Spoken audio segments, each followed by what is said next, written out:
Let's take you now back to George, where authorities are giving an update on that multi-story building collapse.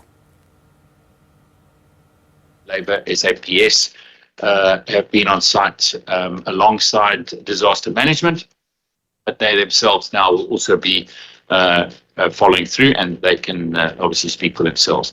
Then the municipality again can give an update, as we said this morning, on the company, etc. The only other thing that I want to say is that I'm watching what's happening outside of this room and around the site, and we want to be categorically clear that this is not a time to play politics. We have 47 citizens trapped underneath a collapsed building. And quite frankly, what we have to do is allow these professionals to save these lives. That's what the focus is. I've noticed some of the fake news out there. I mean, one of the political tweets or messages said earlier today that 22 people are dead. I mean, this is unacceptable. We have citizens waiting next to the City Hall for news about their loved ones. Quite frankly, we've got to make sure that everybody understands. Let's refrain from putting out any fake news. It is just not acceptable. And we must understand that this site is under the control of the disaster management team. Colin Diner is the provincial disaster management chief. He, alongside, supported by the disaster management team from the district and the municipality. They're in charge, and with them on site are the South African Police Services. That's who's running this site. Done. And they have a job to do. And we need to make sure that they get this job done. We want to save as many of these lives as possible. I mean, that I can't be more clear than that. With that, Minister Britto, I don't know if you want to add if there's anything new. Perhaps you've just come from site. Well, thank you, Premier. Thank you. Good afternoon. Just coming from the site, they're busy, and we hopefully during this session we will get the good news. They're busy talking to a person, and hopefully they will get him out while we're busy with this session. We've allowed the media closer to the site so that we can clamp down on any fake news, but we do ask discipline. We do ask the people to work with disaster management and to not take pictures when we ask them to, because we must also respect people's privacy, etc. Currently, we've got over 200 people working on the site. That in itself is something that needs to be managed, and we need to keep everybody safe. So the media must also work with us to be safe. The focus is to get the 47 people down as quickly, as safely as possible. Thank you.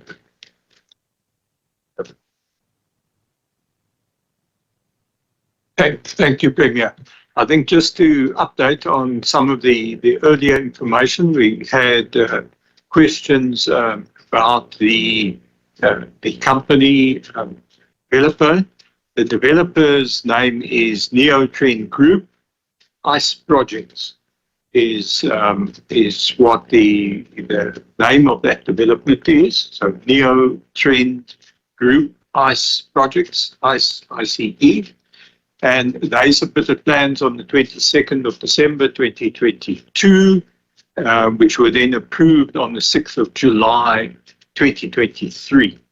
So that site, the earth is 1,228 square meters, and it consists of a basement and then parking, above ground parking, and then 4 floors of flats, and a total of 42 flats over those 4 floors. And that footprint on that site is 887 square meters. So in effect, the construction material, then the gross lettable area, if you want to look at it in those terms, is 4 times that. So it's just under 3,600 square meters of construction that is standing above the parking that's above ground, so that it's standing on those stilts. So that basically is that information which I think was requested earlier. And so that's basically what we need over there, I think, to help yourselves as media.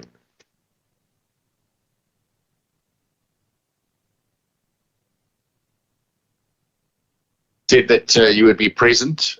We've asked you to join us. I know you've been thrown directly in the deep end, but I don't know if you want to just comment. I'm sure there will also be questions about an investigation, but you're the professionals being assigned to do the oversight.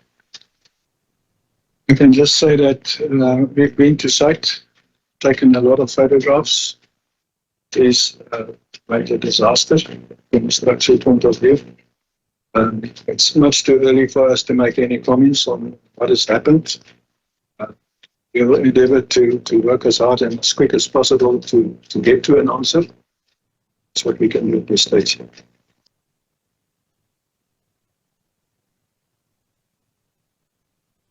Right, that was just a short opening. Obviously, that's the information that we've gathered between this briefing and the previous briefing. I'll now open the floor to questions. The same rules apply, please. If we could just take those questions in groups, 2 or 3 questions at a time. If you can indicate the media house, media outlet that you represent, and who your question is directed towards. So I'll open the floor to questions both in person and, of course, to those joining us online. You can raise your hands online, or you can type your questions in the chat box. Let's start with the people in the room here.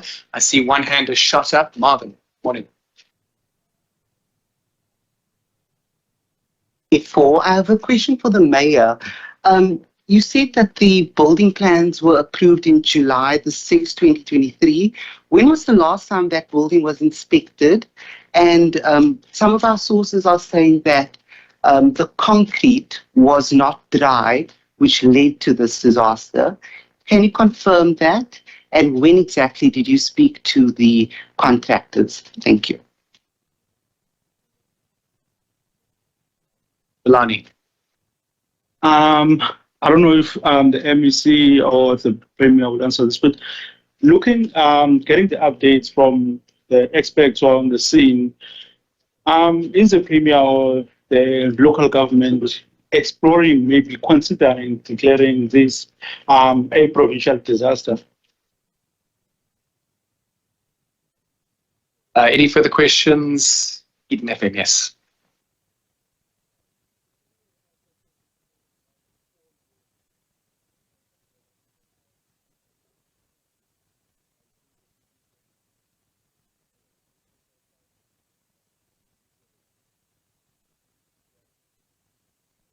All right, we'll deal with those questions first. The building plans and the allegations of wet concrete. Do we have any information on that, May?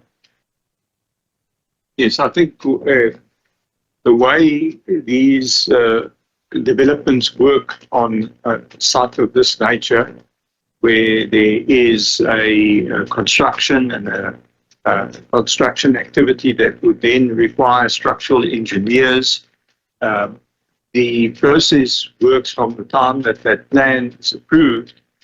It is then that construction company and the team of professionals that are involved, structural engineers and whatever mechanical or civil engineers that need to be on site, safety officers, then need to comply with the relevant legislation and rules in terms of constructing that site and checking all of that concrete before you undertake the next process on that site. So they are the professional body who then needs to undertake that work, or the engineers then need to make sure that the construction company complies with the costing of the cement, costing of the building as such. So that effectively deals with that. Yeah, the project, just noting as well that the project has been registered with the NHBOC as well. Thank you very much. I'll endeavour. First of all, the question on a provincial disaster, no, not yet. But the Director General, who's sitting here, has already had a discussion with the I mean, what we're doing is we will make funding available. Whatever is needed, we need diamond cutters, if we need whatever, we've just got to make sure that, because that's why you would declare a disaster. But in the interim, it's not, that we're not talking about that. We're just making sure that whatever resources are needed are applied and brought in as quickly as we can. And then I can't answer the question on how many people. I know that, obviously, as you heard earlier, people that they are speaking to through their cell phones are being told to turn them off and on so that they keep the battery life going. They're using the dogs. So I really can't tell you what the number is, and I don't think that the team could do that either. And obviously, at the moment, it is 24 hours on. That is already a fair amount of time, and as I think Colin Diner said earlier this morning, the 48 hours is sort of critical, and then once you go to 3 days, that's so now it's only about focusing on saving lives and getting people out as quickly as possible. Of course, now this is also when all the other specialists have come in, because you've got to cut up those big concrete sheets and try and lift them off, etc. But they've got to be left to do what they do best, and so I can't really answer the number question. Right, there's a question in the chat box, or just a issue of clarification. The Herald is asking just if you could, may I please just repeat the name of the contractor, and then just generally to the panel, how many of those traps are currently in contact with officials at the site? Don't know if we have that detail, but Mayor, maybe you could just field the first part of that question, please. Developer is Leo Trend Group Ice Projects. It's the name of the developer. Minister, you were the last at the site. Did you get any clarity as to how many people, rescuers and officials are in contact with under the rubble? I know it does get a bit difficult. I think it's safe to say it's on 3 different spots. They detected live, but we don't know how many underneath. So they're working as fast as they can to get to the people. And we definitely know of one of these sites that they talked to 2 of the people underneath, but they've also told us that it's quite deep, 3 levels down. So they've gone in 3 levels down, and they're standing up straight. So they will get them out as soon as possible. Thank you, Minister. Are there any further questions from our media colleagues in the room? Yes. Gunning, I'm working for Marilla Media. I would like to know if there was developers, have they contact with you guys or directly and investigations, and have they got a timeline, and when to whom will this report be presented? Kevin, do you just want to maybe put your question through quickly? Thank you. I'm Kevin Brandt from ENCA. I just want to know from the engineering expert if there's a basic process that you will be following. What will you be looking at aside from this incident when you get to such a case? What are some of the aspects that you will be looking at? Thank you. It's a bit early. What we do is we'll go back to the office now, draw up a whole list of items that we will follow. That will include discussions with the design engineers, the developer, so that we get a feeling for the structure and what could have happened. Where are the key points? But it's a long process to go through this, and we definitely follow a rigid program to go through all these steps.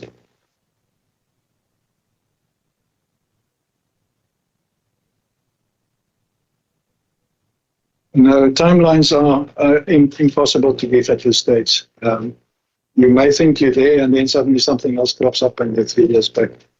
I've worked on a previous project that took 10 years to resolve the disaster. I don't envisage that it will take as long, obviously, but it's impossible to give it. Absolutely prioritized. And then also, I mean, obviously, the V3 has been appointed by the province, But you must remember that it won't be the only investigation, because SABC have also got their engineer dispatched from Gauteng today, who also would obviously be, and then the Department of Labour is also obviously involved in the investigation. Also, nothing else. Well, no, I haven't. I don't plan to. I mean, that must be part of the. Right, I think we'll go for one last round. I notice the hands very quick up here, and then another one. Gentleman in front.